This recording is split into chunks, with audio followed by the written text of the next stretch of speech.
자, 주님 오실 때가 다 됐습니다. 그런 지금 우리는 그 시점에 지금 살고 있습니다. 근데 세상에서 나타나는 현상 중에 커다란 하나가 뭐냐면 어느 때보다도 거짓이 넘치는 세상 속에 우리는 살고 있다는 것입니다. 이건 다 공감이 되실 겁니다. 거짓도 남에게 피해를 주지 않는 선에서 거짓을 행하고 거짓말을 하는 것도 있지만 남에게 피해를 주는 거짓과 거짓말이 있습니다.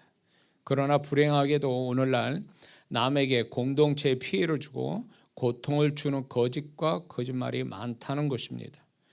그리고 거짓도 개인적인 거짓이 있지만 커다란 조직을 가지고 거짓을 행하고 거짓말을 하는 경우가 허다하게 오늘날 많습니다. 거짓으로 행하거나 거짓말하는 자의 목적은 분명합니다. 철저하게 자기 자신의 이익을 위해서 양심의 가책도 없이 다른 사람과 공동체를 철저하게 의도적으로 피해주고 고통을 주는 것이죠. 그래서 악한 거짓과 거짓말은 디모데후서 3장 1절에서 5절에 보면 마지막 때가 말세 때에 고통하는 때가 이르리니 이러면서 이제 잘못된 세 가지 사랑이 나오죠. 돈 사랑, 쾌락 사랑, 자기 사랑. 이 세 가지 사랑으로 파생된 15가지 악한 심령을 하나님이 기록하고 계시거든요. 그 악한 심령 15개 중에 하나가 이 거짓이에요. 이 거짓이 그래서 마지막 때에 두드러지게 나타나는 현상 중에 하나가 바로 이거예요. 심지어는 나라가 하나의 큰 기업이 거짓으로 이렇게 해서 국민들이나 기업에 속한 사람들을 괴롭히는 일들이 오늘날 많이 지금 벌어지고 있지요. 우리나라는 다른 나라에 비해서 유독 거짓이 판을 치는데 그중 대표적인 것이 보이스피싱 아시죠? 보이스피싱으로 시작해서 온갖 사기 수법이 우리나라에 난무하고 있습니다. 그리고 정의, 선의를 가장한 무서운 거짓들도 난무하고 있습니다. 그것도 조직을 가지고 거짓과 거짓말로 크게 사람들을 미혹하고 있습니다. 거짓과 거짓말로 사람들을 가스라이팅하고 있는 것입니다. 그래서 미련한 사람들은 거짓을 진실인 것처럼 믿고 따르는 세상입니다. 이렇게 제가 뉴스를 보거나 어떤 영상들을 보면 분명 그건 사실도 아니고 진실도 아니고 그거는 잘못됐는데도 불구하고 그거로 동조하고 거기에 막 생명 바치는 사람, 자기 인생을 바치는 사람들이 많이 보여지고 있다는 거죠. 그런 거 볼 때에 그 사람들은 이미 그 혼미에서 거짓에 잡힌 사람들이라는 거죠. 거짓에 잡혀서 그런 사람들 보면 불쌍한 거예요. 그게 진리도 아니고 진실도 아니고 사실도 아닌데 거짓에 잡혀서 자기 생명이나 자기 인생을 망치는 사람들 보면서 이런 사람이 많아지는 게 어쩌면 이 마지막 세대의 주님 오심의 어떤 하나의 현상, 커다란 현상이라는 거죠. 너무나 거짓으로 행하고 거짓말하는 것이 교묘해서 나름 지혜 있다고 하는 사람도 속아 넘어가는 세상입니다. 이거는 분명 배후의 거짓의 영이 강력하게 사람들의 마음을 혼미하게 만들어 거짓을 믿게 하는 역사가 있기 때문에 그렇습니다. 어떤 사람의 타고난 타락한 본성으로 거짓과 거짓말을 하는 것도 있지만 악한 영은 결국은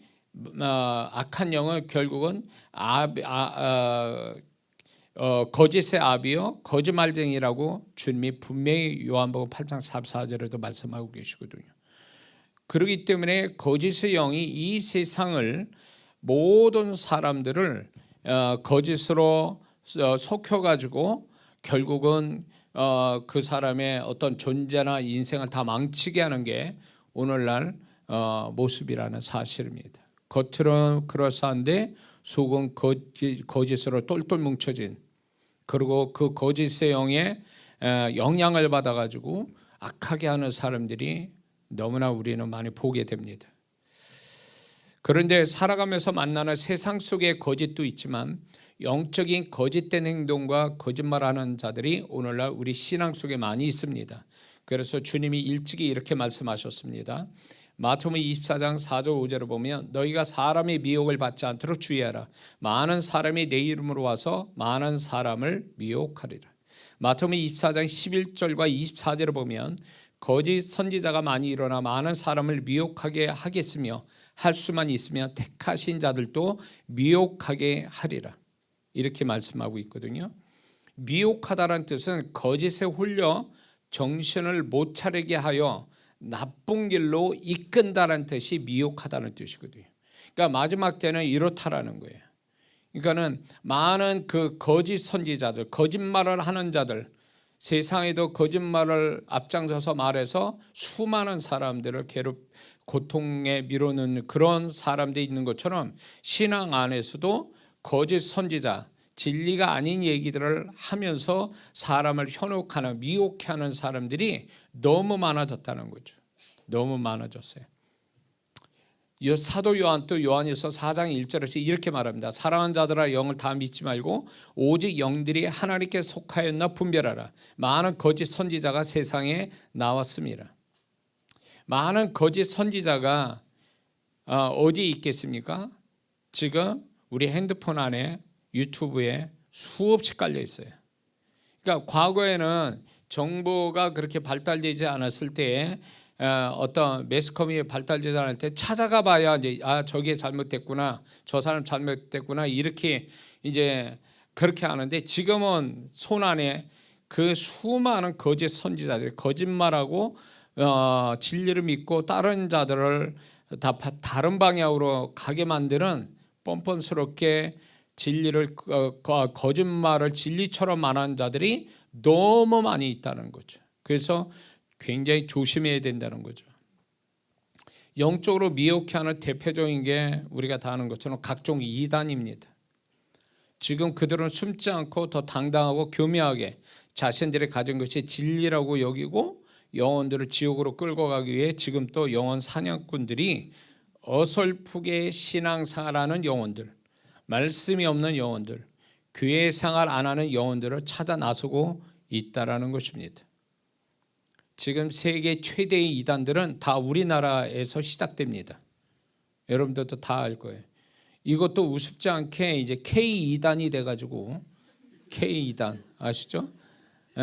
엄청난 세계적으로 영향을 미치는 구원파부터 시작해서 신천지부터 시작해서 통일부터 시작해서 어떤 신종 지금 이 이단들이 한국에서만 머물지 않고 세계에 다 퍼져 나가 있다는 거죠. 대학교에, 기업에, 어떤 진짜 그 교회를 사칭해 가지고 교회 건물인 것처럼 해 가지고 그 이단들이 얼마나 열심입니까? 그 열심으로 영혼들을 끌어모으고 있다는 거죠. 전 세계적으로. 그래서 이제 정말로 이게 너무 안타깝고 슬픈 일이에요. 사실은 진리를 가진 자들이 움직여야 되는데 이단들이 더 거짓 진리를 가지고 지금 나서서 영혼들을 후리고 있다는, 영혼을 끌어모으고 있다는 게 참 마음 아픈 일입니다. 우리나라 이단들이 세계적인 이단이 되는데 1등 공신들은 누구냐면 교회를 다니지만 진리의 확신을 가지지 못하고 어설프게 예수 믿다가 거짓 진리에 속아 넘어간 사람들이 우리나라 이단을 세계적으로 만든 장본인들이에요. 이단에 빠진 구원파나 다른 어떤 신천지나 교회 안 다니는 사람이 어디 있습니까? 거의 다 그건 통계를 내보지 않았지만 내 주변에 볼 때 신천지 빠지고 구원파에 빠진 사람이 예수 안 믿는 사람이 한 명도 없어요. 다 예수 믿는 사람들이에요. 과거에 교회를 다녔던 사람들이 그쪽으로 다 들어갔다는 거죠. 안 믿는, 내 주변에 안 믿어서 거기 이단을 빠졌다? 난 그 말을 한 번도 들어본 적이 없어요. 내 주변에 다 보면 다 예수 믿었던 사람들이에요. 그 사람들이 거기 가서 신난 거죠. 여기서 교회 생활을 대충하고 얼렁뚱땅하고 나이롱으로 하다가 그 이단에 빠져가지고 거기다 재산 바치고 가정 버리고 직장 버리고 거기 가서 그렇게 하면서 이 이단을 부흥시켜주는 장본인이 된 거죠. 그 영혼들은 어떻게 되겠습니까? 하나님 말씀에 이단들은 지옥 가는 거예요. 그러니까 오늘날 참 놀라운 게 뭐냐면 마지막 때면 거짓 선지자들이 다양한 거짓 선지자들이 지금 매스컴에 정보 이렇게 영상으로 막 이렇게 만들어져서 지금 광고를 하고 있거든요. 근데 그 사람들이 정말 영혼들을 끌어모으는데 말 같지도 않는 말에 그냥 거기에 현혹이 돼가지고 진리인 것처럼 따라 나서고 자기 거 다 바치는, 특히 젊은 애들 신천지 같은 경우에 젊은 애들은 얼마나 활동적입니까? 심지어는 제가 아는 몇 분도 목사님 자녀예요. 목사님 자녀가 거기에 빠져가지고 고통을 받고 있는 그런 분을 제가 봤거든요. 그러니까 교회를 안다는 친구가 아니죠. 성경을 모르는 친구가 아니에요. 근데 그런 데 빠져가지고 정신을 못 차린 거죠. 근데 제가 보니까 여러분들 이걸 아셔야 될 게 이단에 빠졌다가 나와서 신앙생활 하는 분들이 있어요. 예, 정말 극적으로 이제 다시 이제 교회에 들어와서 신앙생활 하는데, 제가 그런 분들을 몇 분을 보는데 공통점이 뭐가 있냐? 교회로 들어와도 그분의 주변에 이단들이 계속 접속을 하고 있어요. 접촉을. 그러니까 이단들이 와서 이 사람은 이제 교회 잘 다니려고 이제 거기서 거짓 진리에 이제 벗어나서 이제 교회 생활 잘 하려고 그러는데, 이제 이분이 의도적인 건 아닌데 가서 만나는 사람이 이단인 거야. 그러니까 이게 배후에 뭐가 있냐면 귀신이 역사하고 있는 거예요. 이단에 빠진 자를 그냥 안 놔두거든요. 제일 지저분한 영이 있어요. 영의 세계에서 제가 이제 다 얘기할 수 없고 가장 지저분하게 역사하는 영들이 있거든요. 그 지저분하게 아주 느낌도 그렇고 형상도 그렇고 역사하는 지저분한 영 중에 하나가 뭐냐면 이단이에요.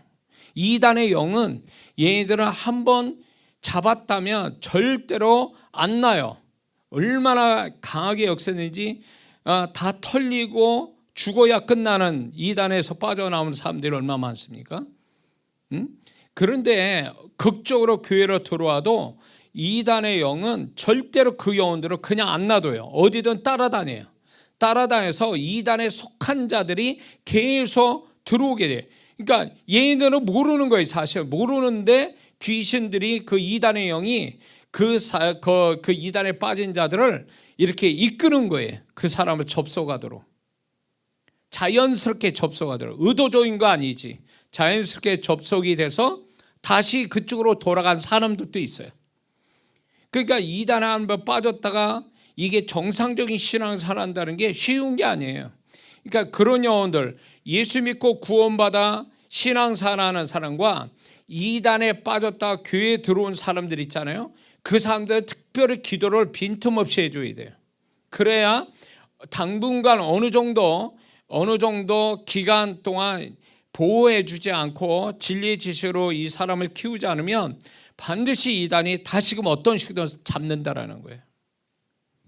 그러니까 그 정도로 지금 우리가 사는 세상이 이단의 영이 얼마나 강하게 역사하는지 알 수가 없어요. 그러니까 교회 바깥에 지금 구원받고 교회 바깥에 있는 성도는 타락한 세상 사람 같은 성도가 있고, 한쪽에는 이단에 빠져서 이렇게 거기서 열심히 내는 그런 사람이 있어요. 근데 세상에 빠져 세상 사람처럼 사는 사람은 오히려 이단에 빠진 사람보다도 다시 교회로 들어오기가 어느 정도 쉬워요. 이런 사람은. 근데 이단에 빠진 사람은 다시 교회에 들어온다는 게 엄청 힘들어요. 어려워요.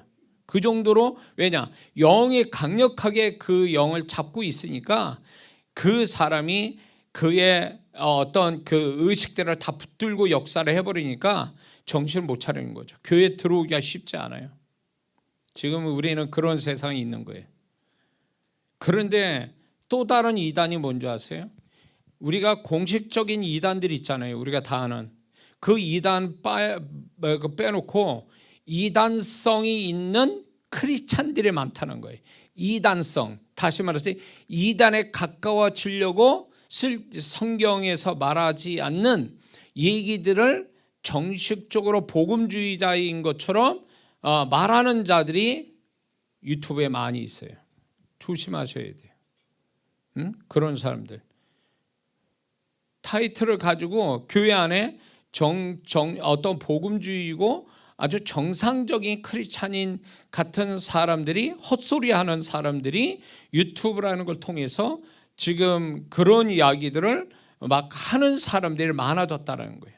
그러니까 신앙이 어리거나 진리 지식이 분별력이 없는 사람들은 그런 말에 더 이게 그 사람들은 다 혼미케하고 이단성 있는 영의 역사를 하고 있으니까 쉽게 빠져들어가는 거예요. 진리를 얘기할 때는 하품하고 있다가 진리가 아닌 거짓말할 때는 빠져드는 사람들이 있다, 그 얘기예요. 교회 안에서 설교 들을 때 졸고 있는 성도가 이단에 속한 자가 말하면 그걸 귀담아 듣는다, 그 얘기예요. 이런 사람들이 많다는 거죠. 그러니까 그런 사람은 결국은 이제 어설프게 믿어서 그래요. 예수님의 말씀도 어설프게, 신앙생활도 어설프게, 교회생활도 어설프게 하니까 여기에 걸려드는 거예요. 정확하고 확실한 신앙이 아니다 보니까 결국은 이런 이단의 밥이 되는 거죠. 이단은 그런 자를 찾아 나서는 겁니다. 이건 다 믿을 건 아니지만 저도 이제 제 신앙을 뭔가 자극을 받기 위해서 이제 영상을 보는데 뭘 보냐면 천국과 지옥 갔다 왔다는 사람들 영상을 제가 보거든요. 다 믿진 않아요. 그러나 내 신앙, 내 존재 이거를 좀 돌아보고 자극받기 위해서 뭐 지옥 갔다 왔다라는 사람, 뭐 천국을 보았다라는 사람들을 이제 그 영상을 참고 삼아 보게 됩니다. 여러분들도 그렇게 생각해야 돼요. 믿지는 말고 그냥 참고 삼아 자극을 받기 위해서 보기를 제가 권면합니다. 근데 지옥을 보고 왔다라는 사람들이 말하는 공통점이 있는데 그게 뭐냐면 지옥에 들어간 사람들이 아주 공통적으로 말하는 말이 있다라는 거예요. 그게 뭐냐면 속았다는 말을 많이 한대요. 속았다. 불꽃 가운데 고통받으면서 속았다는 얘기를 많이 한대요. 속았다. 지옥에 가 있으니까, 자신이 지옥에 가 있으니까 비로소 진실이 무엇이고 거짓이 무엇인지를 뒤늦게 알았다라는 얘기입니다. 그들은 이 땅에 살 때는 이 세상의 신이 마귀에게 속아서 이런 생각한 거예요. 예수 안 믿고도 살 수 있고 천국에 갈 수 있고 죽으면 다 끝난다고 생각하고 죽으면 아무것도 아닌 것이 된다라고 생각하고 죽으면 다시 환생한다고 생각하고 하나님이 어디 있느냐, 지옥이 어디 있냐, 없다라고 생각하거나 그런데 그런 생각을 하게 되는데 이런 사람이 죽어서 예수 안 믿고 죽어서 지옥 불 가운데서 분명히 주님 말씀했죠. 그 지옥은 구더기도 죽지 않는다. 불 가운데서 구더기도 죽지 않는 곳이 지옥이라고 분명히 주님도 말씀했거든요. 죽어 지옥 불 가운데서 고통을 받아 보니까 죽은 후에는 하나님의 심판이 있고 불타는 고통의 지옥이 정말 있다라고 지옥에서 고통받는 사람이 얘기하더라, 그 얘기예요. 그래서 주님은 누가복음 16장에서 실화를 말씀하십니다. 거지 나사로는 죽어 천국에 가고 부자로 산 그 사람은 지옥에 가 있어서 천국에 있는 아브라함의 품에 있는 나사로를 보면서 24절에 이렇게 얘기합니다. 불러 가로되 아버지 아브라함이여 나를 긍휼히 여기사 나사로를 보내어 그 손가락 끝에 물을 찍어 내 혀로 손을 하게 하소서. 내가 이 불꽃 가운데서 괴로워하나이다. 그러면서 부자는 28절에 또 이렇게 말합니다. 내 형제 5이 있으니 저희에게 증언하게 하여 저희로 이 고통받는 곳에 오지 않게 하소서. 이 이야기를 주님이 하시는데 이거는 예화가 아니에요. 이건 비유로 말씀한 게 아니에요. 이거는 실화예요. 주님이 만약에 비유로 드신다면 비유로 말씀하실 때 이렇게 나와야 되는데 이 이야기는 비유로 말씀하지 않았다라는 얘기예요. 이거는 실화라는 것을 증명하는 거거든요. 주님이 그 얘기하시는 거예요. 오늘날 많은 성도분들이 이제 오늘날 믿는 자 중에서도 교회 생활, 신앙생활 하면서도 하나님과 그 말씀에 대해서 정말 그럴까? 설마 안 그러겠지 하면서 자기 나름대로의 편하게 하나님과 말씀을 이해하여 적당하게 세상과 타협하며 살아가는 성도들이 수도 없이 지금 많습니다. 그런데 이런 성도는 끝까지 예수님이 주신 구원을 지키지 못하고 야곱의 쌍둥이 형 에서와 같이 팥죽 한 그릇에 장자권을 팔아먹듯이 구원을 세상 살이와 맞바꿀 사람들이라는 걸 여러분들 아셔야 됩니다. 저는 지금 이 세상 신의 마귀가 복음의 광채를 믿지 못하게 사람들의 마음을 혼미케 했다라고 말씀하고 있거든요. 구원이 하나님의 주권으로 이루어지지만 그 영혼이 구원받기까지에 믿는 자들이 기도하지 않으면, 그 영혼을 주님께로 이끌지 않으면 그 영혼은 자기 생각에, 마귀가 주는 자기 생각에 결국은 속아가지고 이 세상을 떠나게 되죠. 그러면 떠난 다음에, 죽은 다음에 하나님 앞에 서서 지옥 가게 되면 그때 고백하는 거죠. 후회하는 거죠. 근데 저와 여러분들이 아셔야 될 게, 우리가 죽으면 지금 이런 감각이, 죽은 사람들의 이야기가 뭐라 그러냐면, 죽었다 살아온 사람들도 죽으면 감각이 지금보다 훨씬 더 민감해진다 그래요. 몇 배나 더 민감하죠. 그리고 생각은 더 또릿해진다는 거예요. 그런 가운데 지옥 가는 거예요. 그걸 한번 생각해 보세요. 그것이, 그 지옥의 고통이 잠시 하다 끝나는 게 아니라 영원히 그 고통 속에서 산채로 고통받는다고 생각해 보세요. 그거 얼마나 괴로운 일이에요. 끔찍한 일이에요. 분명히 누가복음에 주님이 뭐라 말씀하냐면, 모든 자는 하나님 앞에 다 살아있다 이렇게 말씀해요. 세상은 죽으면 죽었다라는 것이, 이제 그 사람이 모든 게 사라졌다라고 얘기하지만 하나님은 그렇게 말씀하지 않아요. 육체를 가지고 있는 살아있는 자와 영혼을 가지고 살아있는 자, 그 차이일 뿐이지 공통점은 뭐냐? 모두가 다 살아있다는 거예요. 하나님 앞에서. 죽은 자가 없다라는 거예요. 우리 세상 개념으로 죽은 것은 이제 더 모든 게 다 끝났다, 더 이상 아무것도 없는 거다라고 생각은, 이게 귀신의 생각이라는, 사단이 주는 생각이라는 거예요. 끝난 게 아니에요. 또 다른 세상이 열리는 거예요. 자기 의지와 상관없는 두 세계가 열리는 거죠. 그리고 자기가 선택하는 게 아니라 결국은 하나님의 심판에 따라서 지옥 갈지 천국 갈지가 하나님에 의해서 결정이 돼버리는 거예요. 근데 그 고통이 심각하다는 거죠. 영원하다는 거예요. 그러니까 우리가 전도해야 될 이유가 여기 있는 거예요. 지금 세상사, 지금 제가 이제 우스갯소리처럼 말씀하지만 지금 전쟁이 일어나고 있잖아요. 우크라이나에 러시아하고 전쟁하더니 지금은 또 이란하고 전쟁을 하고 얼마나 많은 사람 죽어나가고 있습니까? 지금 주님 오시기 직전에 또 다른 아주 공통적으로 크게 역사하는 영이 뭔지 아세요? 죽음의 영이에요. 죽음이에요. 그래서 과거보다 병이 많아서 병으로 죽는 자, 그리고 정신적으로 그 정신적인 걸로 죽어가는 자, 전쟁을 통해서 죽어가는 자, 사고를 통해서 죽어가는 자가 과거보다 훨씬 더 많아졌다는 거예요. 과거보다 훨씬 더 좋은 세상이 됐지만 과거보다 훨씬 더 죽음이 우리 가까이 있다는 얘기죠. 죽음의 영이. 그거는 죽음의 영이 작용하고 있기 때문에 그런 거예요. 이게 주님이 오심이 가까운, 우리를 죽음을 경험하지 않고 들림받는 신부의 존재가 되기 위해서 역설적으로 마귀는 죽음을, 이 땅에 주님 오실 때까지 죽음을 계속 유행처럼 만들어버리는 거예요. 그러는 가운데 우리가 살아가는데, 죽는 걸로 끝나는 게 아니라 죽음 너머에 우리가 천국과 지옥이 있다라는 거죠. 신앙이라는 게 결국 우리가 왜 신앙생활 이렇게 해야 됩니까? 이 땅의 삶에서 먹고 잘 먹고 주님으로 잘 먹고 잘 살려고 신앙생활하는 게 아니에요.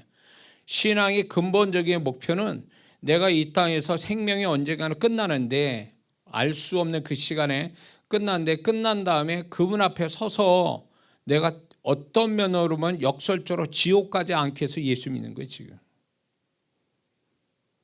분명한 사실은 우리가 어설프게 믿으면 이단에 빠지고 세상으로 돌아가 버리면 그 사람은 구원이 없어요. 그 사람들은 지옥 갈 사람들이에요.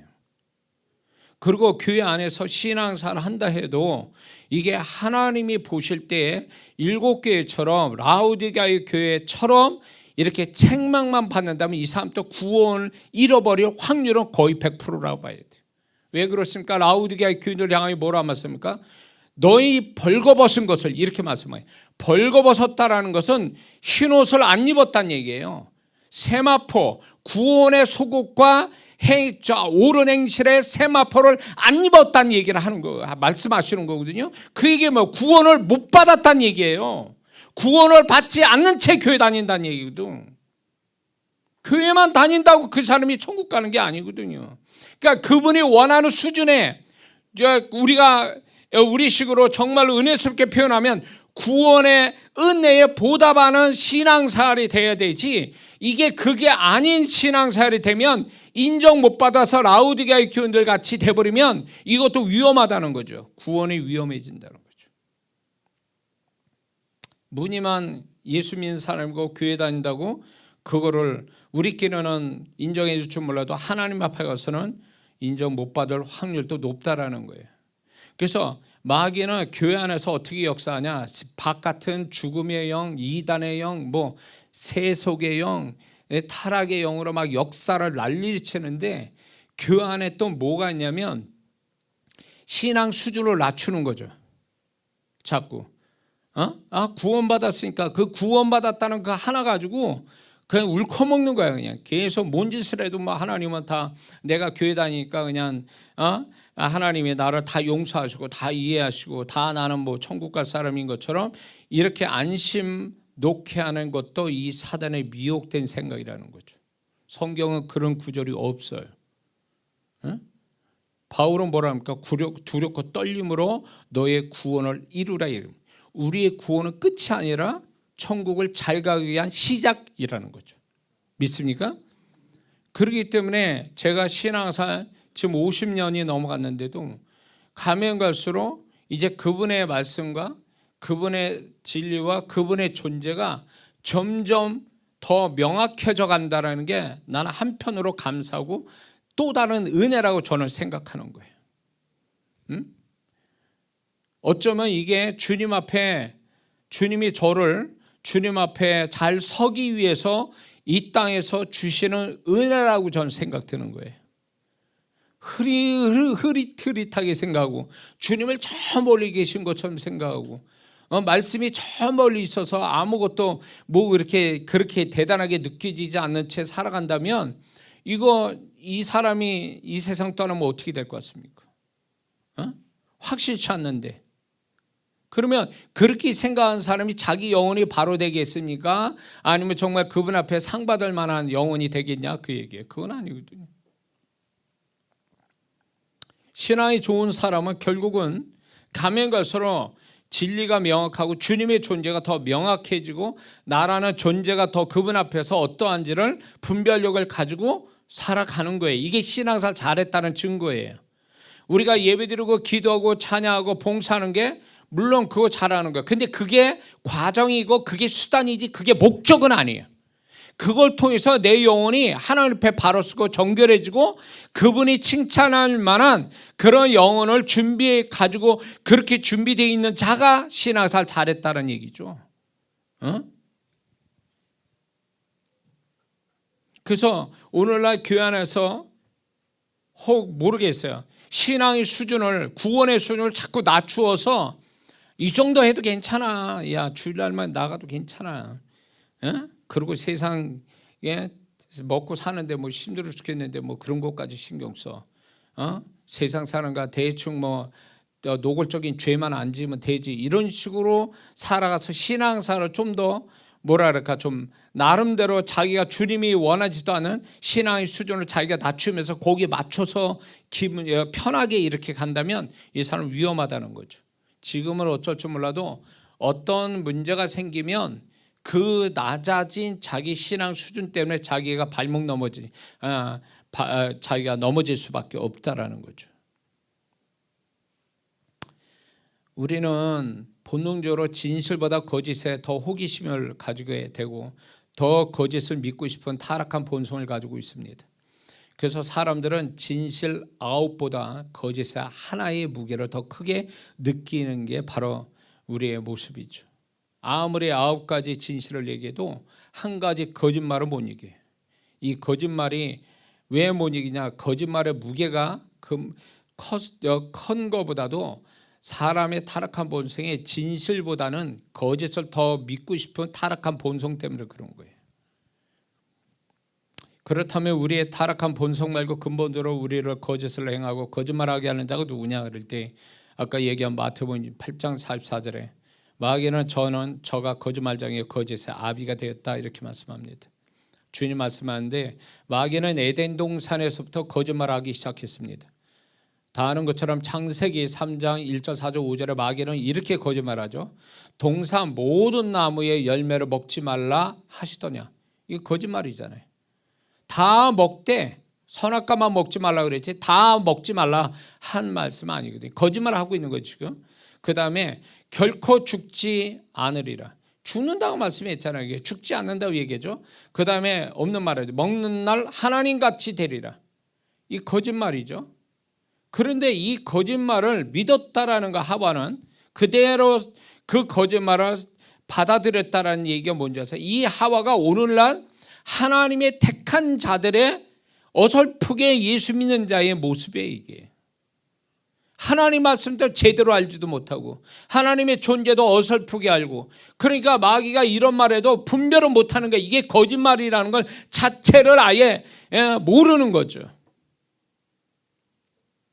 이단들이 아무리 성경 가지고 어쩌고 저쩌고 해도 진리의 지식을 명확하게 가지고 있다면 걔네들은 다 조작해서 지네들 편한 대로 만들어 놓은 거니까 이게 진리의 지식의 분별력이 있으면 다 알 수가 있거든. 이게 잘못됐다는 걸. 근데 어설프게 믿고 어설프게 성경 알고 이러니까 다 거의 넘어가는 거예요. 걔네들 치밀한 조작된 그 진리에 그냥 다 넘어가 버리고 마는 거예요. 그러므로 거짓으로 행하고 거짓말하는 자는 거짓의 아비 사단에게 속한 자가 된다는 것입니다. 습관적으로 거짓을 행하고 거짓말을 한다면 거짓을 양심의 가책 없이 행하고 말한다면 그것은 사단에게 단단히 잡힌 거라는 걸 스스로 증거하는 거라는 것입니다. 그래서 우리에게 거짓은 대단히 큰 문제인 거죠. 예수 믿는 사람의 거짓은 이거는 어떤 하나님께 속한 것이 아니고 사단에게 속한 것이기 때문에 하나님 반대편에 서 있게 되는 거거든요. 그래서 위험한 거죠.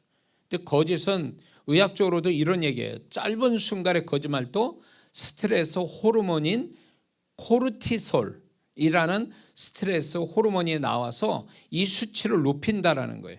그래서 코르티솔이 지속적으로 높은 수준으로 유지되면 면역세포의 활동성이 저하되어 감염과 질병에 대한 저항력이 감소하게 된다라고 의학자가 얘기해요. 거짓말을 하게 되면 이만큼 문제가 있다. 그런데 거짓의 진짜 문제는 뭐냐면 거짓에 속한 자는 자기 영혼을 망하게 한다는 겁니다. 왜냐하면 거짓이 많을수록 진리의 말씀을 믿지 못한다는 거예요.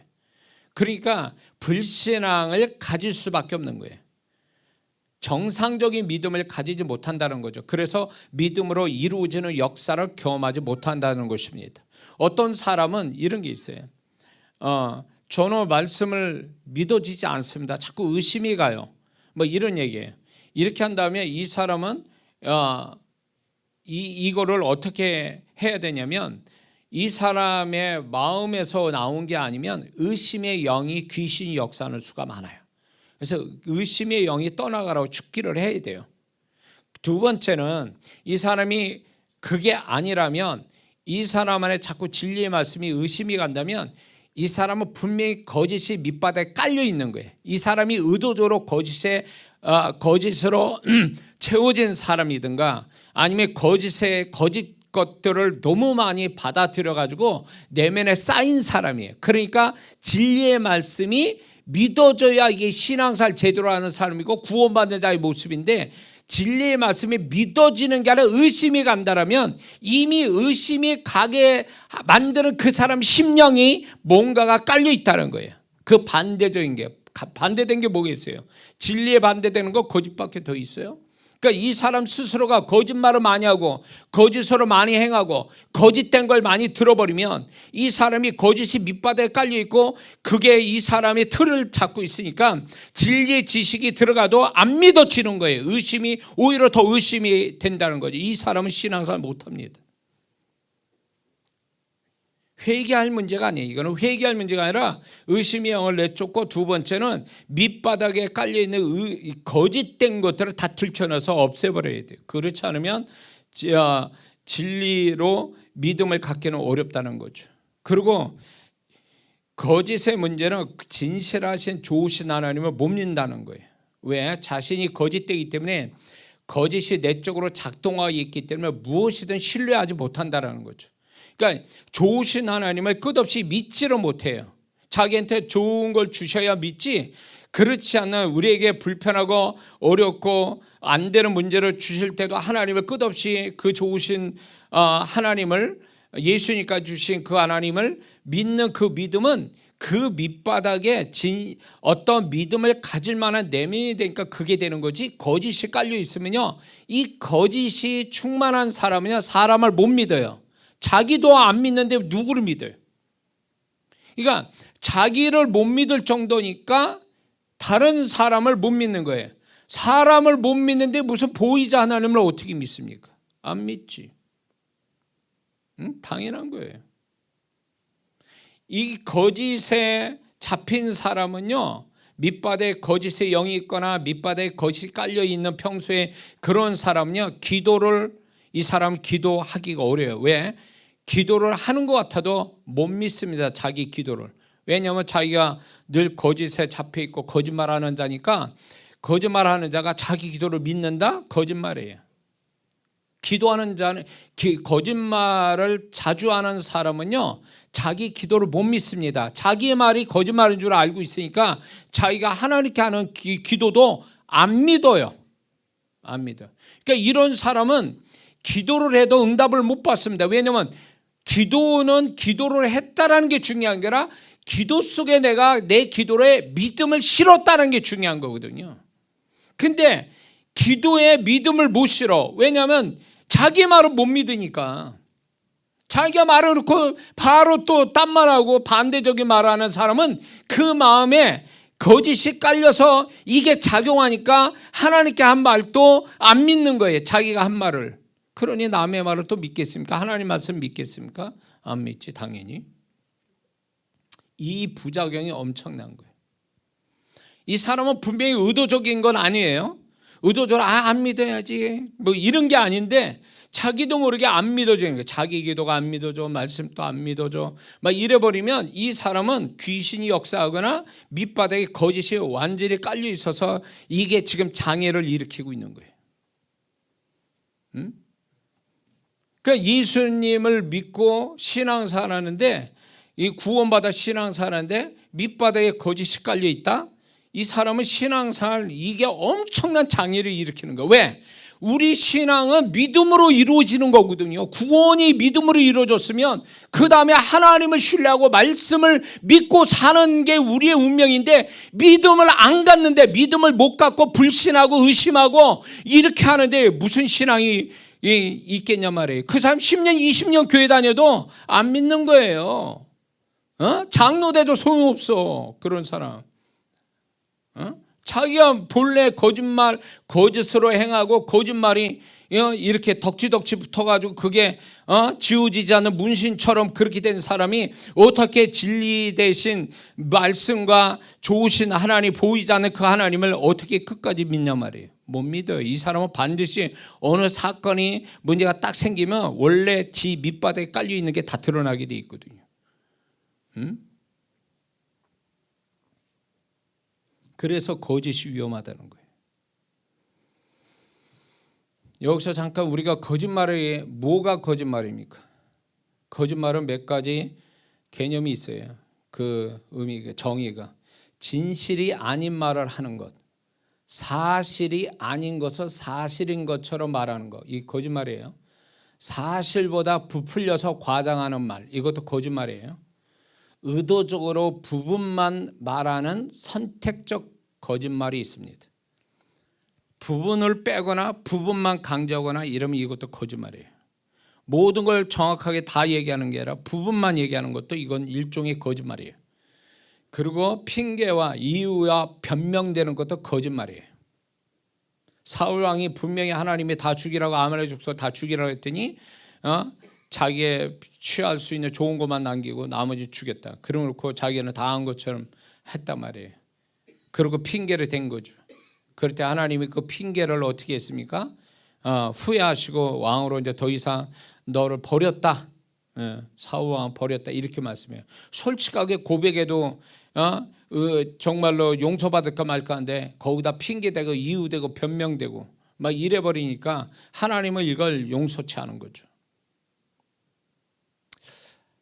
하나님은 그분은 진실하신 그분이기 때문에 거짓과 거짓말을 그렇게 싫어하시는 거죠.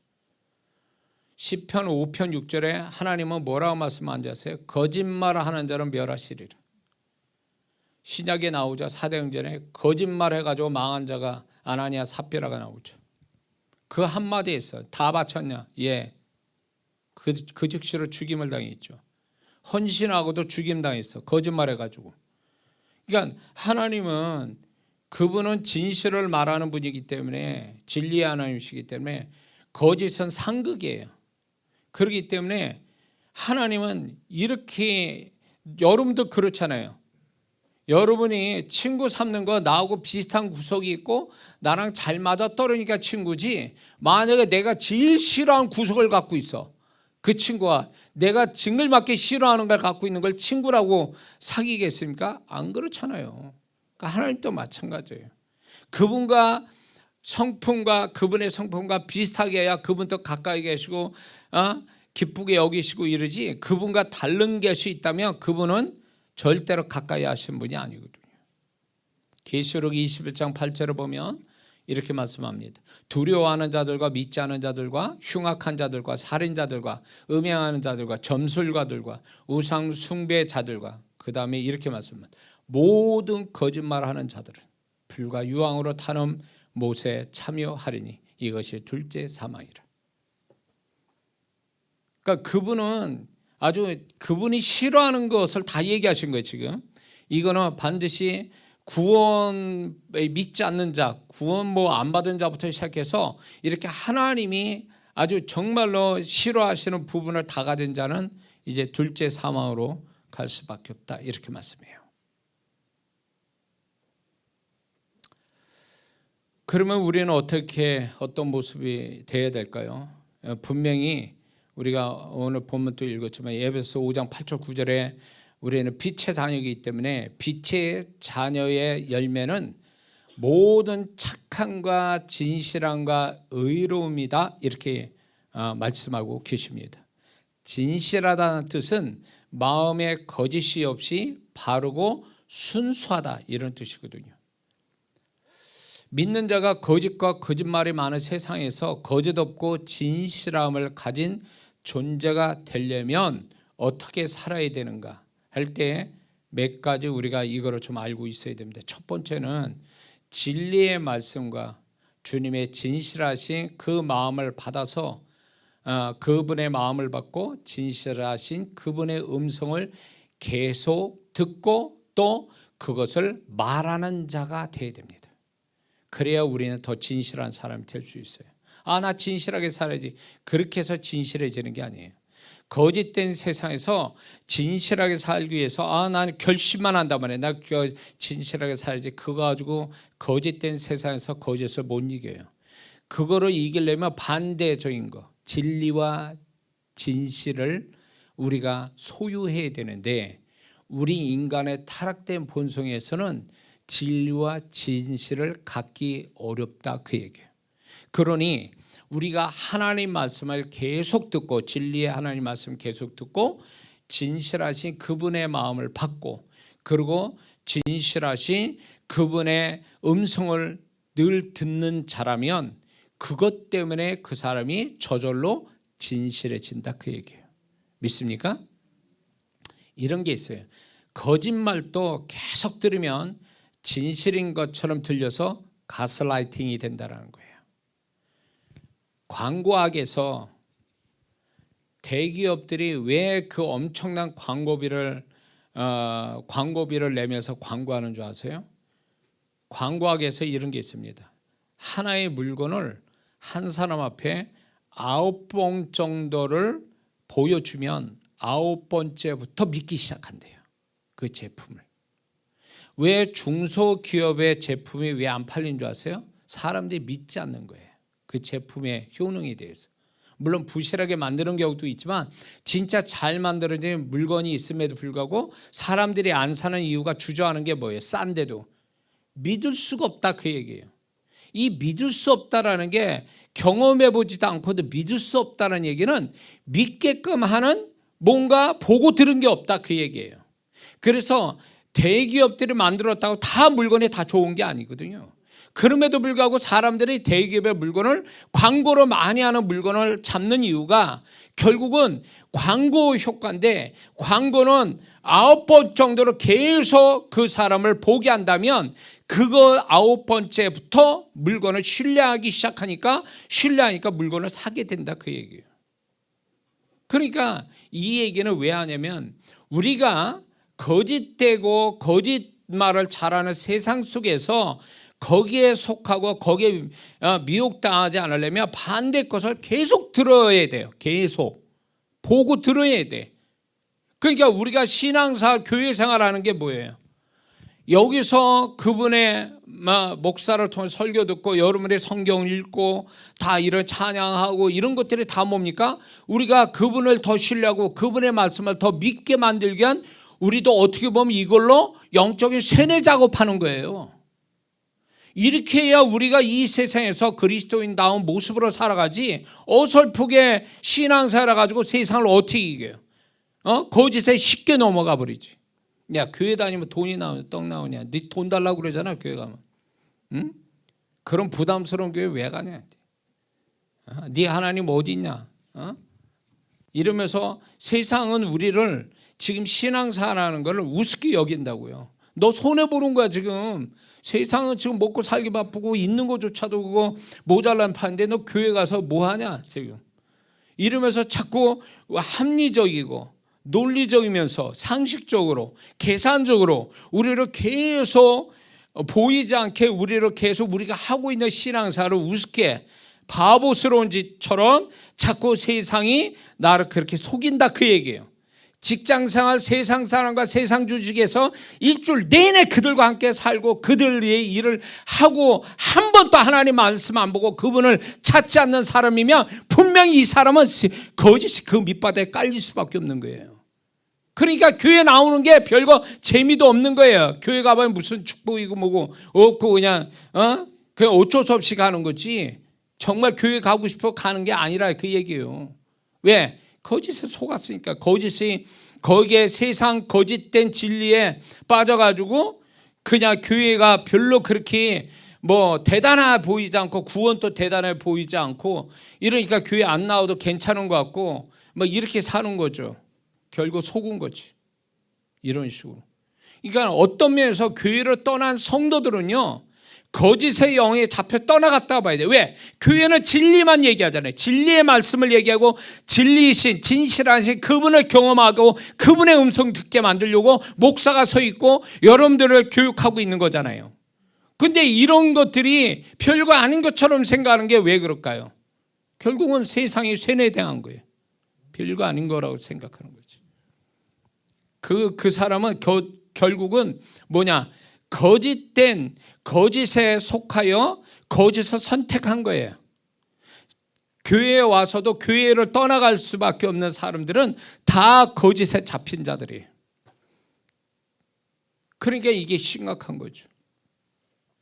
그래서 교회 안에 있는 성도들도 위험해. 왜냐하면 정말 진리의 지식이 있고 진실하신 그분과의 사귐이 없으면 순식간에 교회 떠나는 건 순식간이에요. 그거 핑계로 뭐 된 줄 아세요?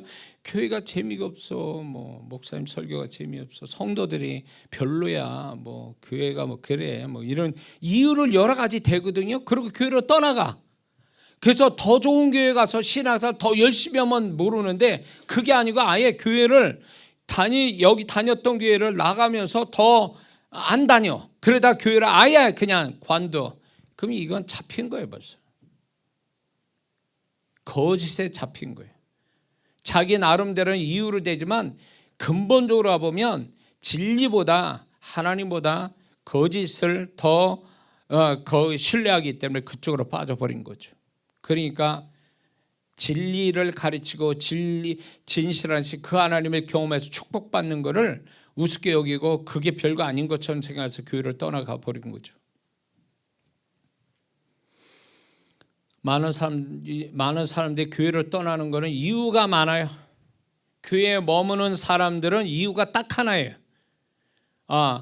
말씀이 있고 주님이 계시니까 교회를 다니는 거고, 교회를 떠난 사람은 이유가 엄청 많아. 이유가 많아. 근데 그 이유의 모든 것의 답은 뭐냐? 거짓에 빠져서 결국 주님을 버리고 교회를 떠난 거죠. 말씀 버리고 주님 버리고 떠나간 것 뿐이에요. 그러나 그 사람은 모르는 거죠. 자기가 속았다, 지옥 가야 이제 속았다는 생각하겠죠. 그 전까지는 자기가 판단이 믿었다, 나는 내 판단을 믿는다, 이런 생각이거든요. 그러나 이미 교회를 떠나고 진리를 떠나고 말씀 떠나면, 하나님을 떠나면 끝난 거예요. 그 사람이 이미 거짓을 선택한 자라는 거죠. 거짓이 있기 때문에 거짓을 쉽게 선택할 뿐이에요. 그러나 진리는 절대로 거짓을 선택하지 않죠. 그래서 우리가 그분의 말씀, 그분과 사귐을 가져야 되는 것은 계속 거짓되고 거짓을 행하고 거짓말 속에 살아가는 우리가 거기에 속아 넘어가지 않기 위해서는 계속 그분의 음성을 들어야 돼. 그분의 말씀을 봐야 돼. 그래야 내가 제정신 차리고 분별려 가지고 신앙생활 할 수 있다, 그 얘기예요. 믿습니까?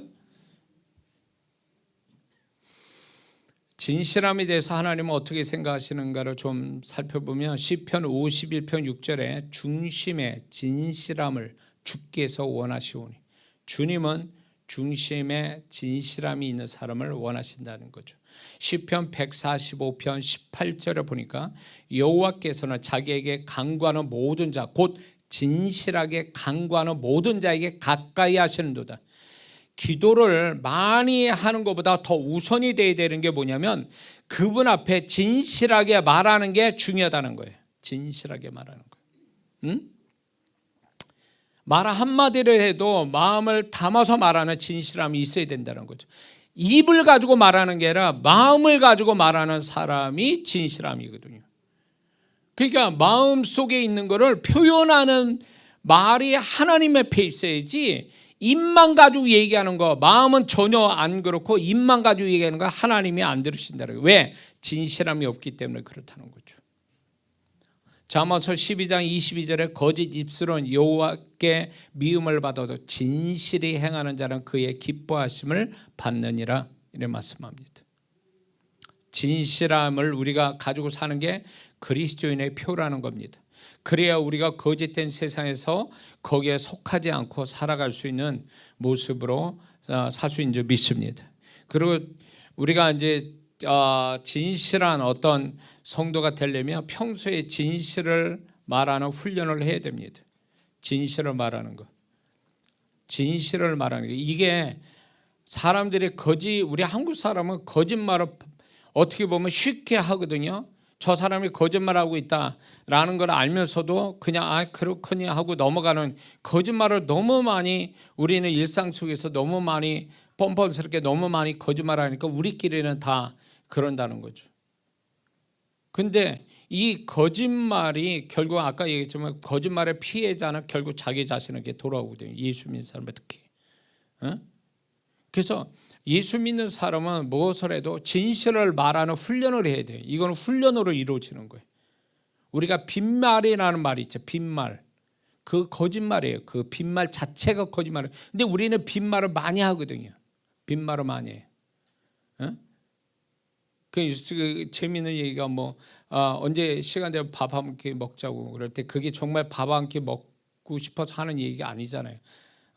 그냥 할 말이 없으니까 하는 얘기잖아요. 그게 빈말인데 외국 사람들이 제일 이해 못하는 게 이 빈말이라는 거예요.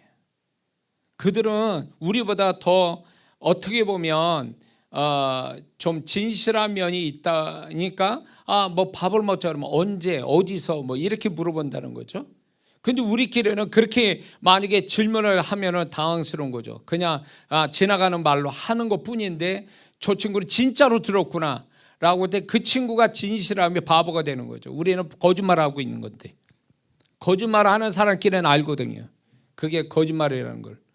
그러니까 이 정도로 거짓이 아예 보편화되는, 이것은 정말 건강한 관계도 아니고 나라도 아니죠. 이렇게 되면 거짓말이 그냥 거짓말인 것처럼 서로 속아 넘어가는 것은 바람직한 모습은 아니죠. 그래서 예수 믿는 사람은 거짓말을 우리가 되도록이면 어쩔 수 우리는 거짓말하는 것을 절제해야 돼요.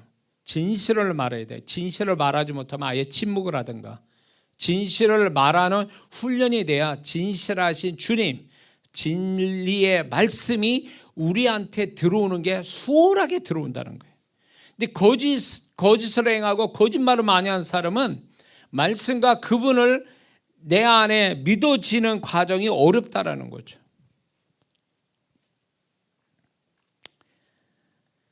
자, 그렇다면 우리가 진실해야 되는데 그것은 우리 하나님이 진실하기 때문이라고 말씀했습니다. 그러므로 우리는 진실한 것뿐만 아니라 또한 정직해야 됩니다. 우리가 회개를 해야 될 이유가 뭐가 있냐면 하나님 앞에 정직한 모습을 드러내기 때문에 그렇습니다. 그래서 회개를 하는 것은 우리가 정직한 하나의 또 모습이 되기 때문에 회개를 잘해야 된다는 거죠. 정직하다는 것은 마음이나 말이나 행동에 거짓이 없고 꾸밈이 없고 바르고 곧다라는 뜻이 있습니다. 열왕기하 18장 3절을 보면 우리가 다 아는 것처럼 히스기야 왕이 하나님 앞에 정직히 행했다고 그랬어요. 그래서 그는 나중에 20장에 가서도 그가 병들어 죽게 됐을 때 하나님께서 그의 기도를 받아서 15년 생명 연장과 아수르에서 해방되게 만드시죠. 그 시작이 어디 있냐면 왕이 되고 나서 그가 하나님 앞에 정직하게 행했다. 거짓 없고 이중적인 마음 없이 동기가 불순한 동기가 아닌 정말로 순전한 하나님을 위한 정직하게 행하는 행동이 어떤 정치적인 이유를 가진 것도 아니고 순전하게 그냥 그분이 원하는 때 보니까 아니다 해서 그분이 원하는 방향으로 정직하게 행했더니 하나님이 그런 축복 주셨다라는 걸 우리는 분명히 알 수 있습니다. 열왕기하 22장에 가보면 남유다 요시야 왕이 있습니다. 그도 이렇게 하나님 뭐라고 기록했냐면 여호와 보시기에 정직히 행했다. 그는 정직하게 행해서 그때 정치적으로 종교적으로 이 뭔가 개혁을 일으키기가 쉽지 않은데 이 사람이 워낙 정직하게 행하니까 종교 개혁을 이뤘단 말이에요. 그런데 그 요시야에 대해서 하나님이 그의 삶을 이렇게 정의를 하세요. 열왕기하 23장 25절을 보니까 요시야와 같이 마음을 다하며 성품을 다하며 힘을 다하여 여호와를 향하여 모세의 모든 율법을 온전히 준행한 왕은 요시야 전에도 없었고 후에도 그와 같은 자가 없었더라. 이런 신앙을 갖게 된 배경에 또 하나님이 이를 이렇게 인정해 주는 배경은 정직함이 있었기 때문에 그래요. 정직함이라는 건 순전한 마음을 가지고 행한다 그 얘기예요. 앞뒤 안 가르고 이게 분명히 이거다라면 그냥 어떻게 됐든 하나님 앞에 꺼리끼지 않는 투명한 그분이 볼 때도 인정할 만한 마음 가지고 행했다라는 거거든요. 그러니까 하나님이 이렇게 얘기하시는 거예요. 그의 인생을 그 전후에 이런 사람이 없었다라고 이렇게 인정한 거면 이 사람 인생 잘 사는 거죠. 역대하 26장 4절 5절을 볼 때 우시야 왕이 납니다. 우시야가 그 보친 아마샤의 모든 행위대로 여호와 보시기에 정직히 행하며 정직히 행하니까 하나님이 이 사람에게 무슨 축복을 주시냐면 저가 여호와를 찾는 동안에는 하나님이 그를 형통케 하셨더라. 정직하게 행하니까. 그래서 하나님이 정직한 걸 원하시는 거예요. 순전한 마음. 그 마음 가지고 뭔가 복선을 깔거나 이중적인 마음 갖거나 불순한 동기거나 자기 이익을 위한 어떤 마음을 가지고 행하는 게 아니라 그 행함 자체, 행함보다도 그 행함을 가져오는 마음 자체가 하나님 기뻐할 마음을 가졌을 때에 하나님께서 그 정직히 행하는 걸 축복하신다는 거예요. 정직히 행하는 자를 형통케 하신다는 거죠.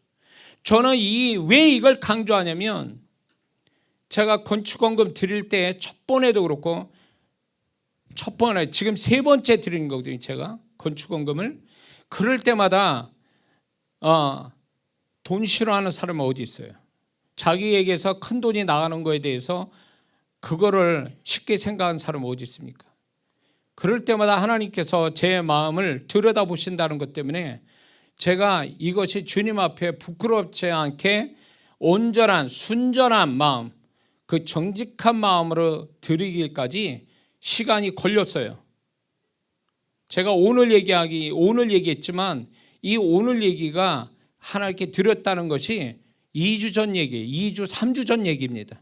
근데 하나님 앞에 부끄럽지 않은 마음으로 드리기까지, 그 마음이 될 때까지 저도 기다린 거예요. 그 마음이 될 때까지.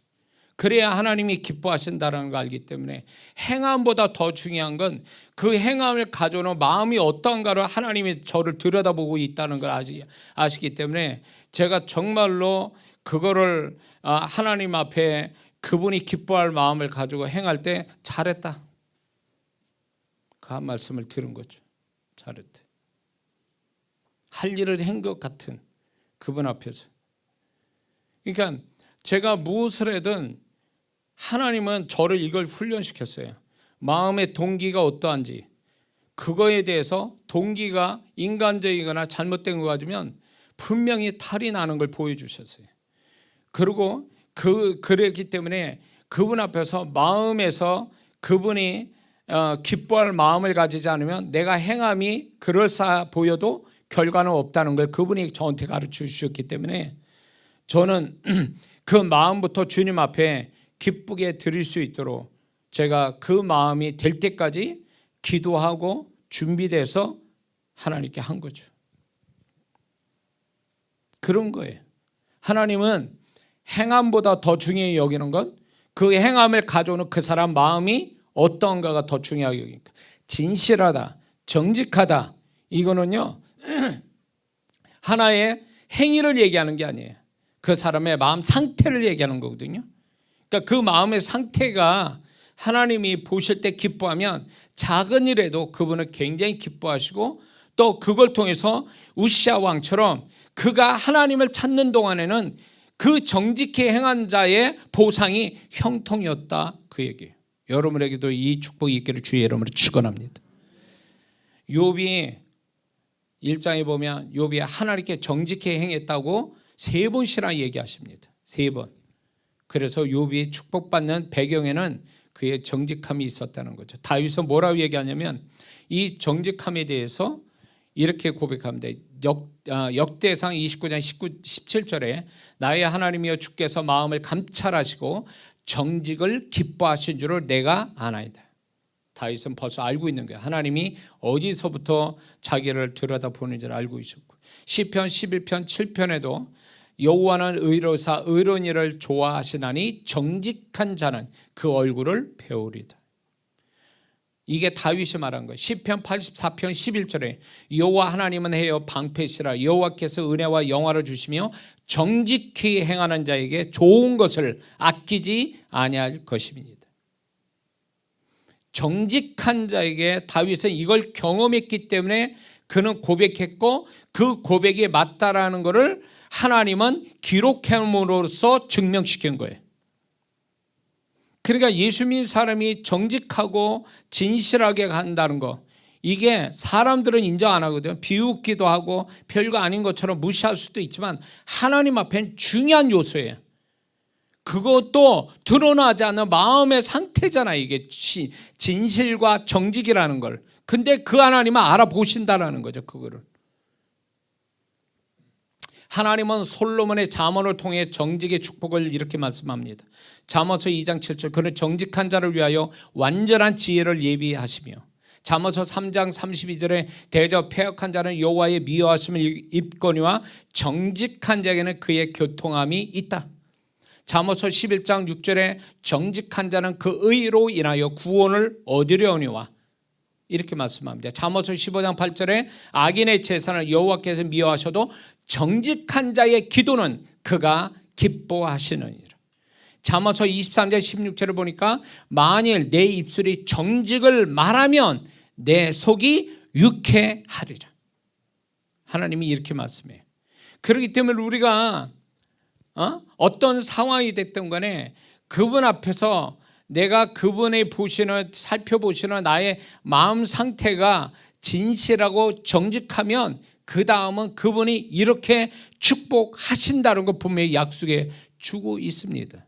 그러므로 예수 믿는 사람이 요런껏 세상에 살 때에 요런 피면서 적당히 거짓말하고 적당히 거짓을 행하는 것으로 우리가 세상을 살아가서 뭔가 다른 사람보다 나아지려고 하면은 하나님 보증 안 해주십니다. 그건 나중에 그거는 어쩌면 하나님 보증해 주지 않으면 그거는 온전한 축복이 될 수가 없다라는 거죠. 그러므로 예수 믿는 사람은 어떤 시기도 하나님 앞에 진실과 정직함을 가지고 살아서 그분이 보증해 주시는 축복된 존재가 되어야 될 줄 믿습니다. 기도합니다.